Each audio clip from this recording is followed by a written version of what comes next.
આપ જોઈ રહ્યા છો spark today news. મોડાસાના doctor Kampa ગામના ખેડૂતોએ ઉગ્ર વિરોધ કર્યો છે। 400 વીઘામાં રહેલા સોલર વીજ પ્લાન્ટનો વિરોધ કર્યો છે। એગ્રીમેન્ટ ન કરેલા ખેડૂતોને જમીન પર કબજે લેવાતા વિરોધ થયો છે। ખાનગી કંપનીઓને સોલર પ્લાન્ટ લગાવ્યા બાદ ગામ લોકોને મુશ્કેલીમાં મુકાયા છે। 100 જેટલા ગ્રામજનોએ ખાનગી કંપનીના સોલર પ્લાન્ટ આગળ વિરોધ કર્યો છે। બેનરો સાથે કંપની આગળ ન્યાયની માંગણી સાથે ખેડૂતો દ્વારા સૂત્રોચ્ચાર કરવામાં આવ્યો છે। કરારમાં સામેલ નથી એવા ખેડૂતો મુશ્કેલીમાં મુકાયા છે। 70 વીઘાથી વધુ ખેતરની જમીન સ્મશાન જવાનો રસ્તો બંધ છે। ખેતરમાં જવાના રસ્તામાં ટાવર તેમજ તારના આડસોથી રસ્તો બંધ કરી દેવાયો છે।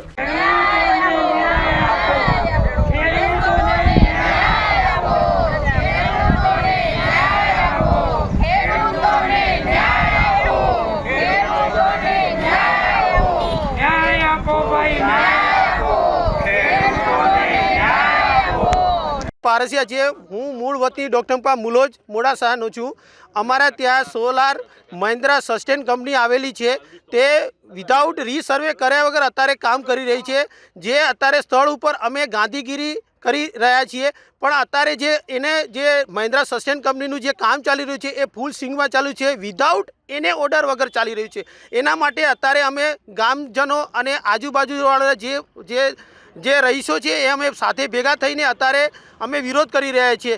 તે અમે આવેદન પણ કલેક્ટર સાહેબને આપેલું છે, મામલતદારને પણ અમે આના માટે અરજી બી કરેલી છે, પણ કોઈ બી એની પર આ લોકો અરજીનો કોઈ રિપ્લાય બી આપતા નથી। એટલા માટે અમે સ્થળ પર પણ એ લોકોને એમને કીધું તમે નિરીક્ષણ કરવા આવી શકો છો, પણ એ લોકો હજી બી નિરીક્ષણ કરવા આવ્યા નથી। તે માટે જલ્દીથી જલ્દી અમને નિવારણ મળે તે માટે અમે ખેડૂતો આંદોલન કરીએ છીએ। તો તમે આ બધા જે પત્રકારો છે એ અમે અમારા માટે સહભાગી થાઓ। નામ ભાવના પ્રકાશ પટેલ, હું ડૉક્ટર કંપા રહેવાસી છું। અમારે અત્યારે રહેવા માટેના જે ઘર જે સ્થળ છે એ બધા ઉપર કબજો કરી લીધો છે। જવાના રસ્તા માટે ઘાસચારા માટે અમને રસ્તા ઉપર જવાની પણ તકલીફ પડી રહી છે અને અમને તો બહુ સમસ્યા છે। એટલે સરકારશ્રીને વિનંતી છે કે અમને થોડીક મદદ કરે, અમને ન્યાય અપાવે એવું અમારા બધા ખેડૂતોની ઈચ્છા છે ને માગણી છે, ખૂબ ખૂબ માગણી છે। ભારતીય કિસાન સંઘ અરવલ્લી જિલ્લા મંત્રી પ્રેમજીભાઈ, અત્યારે આ નહેરુ કંપા અને મુલોજ કંપાની અંદર જે solar plant Mahindra and Mahindra કંપનીનો જે આવેલો છે એમાં ખેડૂતોને ક્યાંક મંજૂરી વગર ખેડૂતોને અન્યાય થઈ રહ્યો છે। ખેડૂતોના જે રસ્તાઓ છે, ખેડૂતોના રહેણાંક મકાનો છે એ પણ બધા ધ્વસ્ત થાય એવો પણ પરિસ્થિતિનું નિર્માણ થયેલું છે।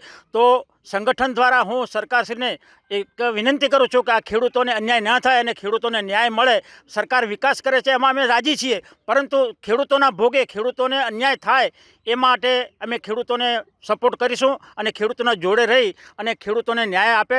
સરકારને પણ વિનંતી છે કે અધિકારીઓને મોકલીને સ્થળ તપાસ કરીને આનો ન્યાય આપે, એ જ અમારી ખાસ માગણી છે।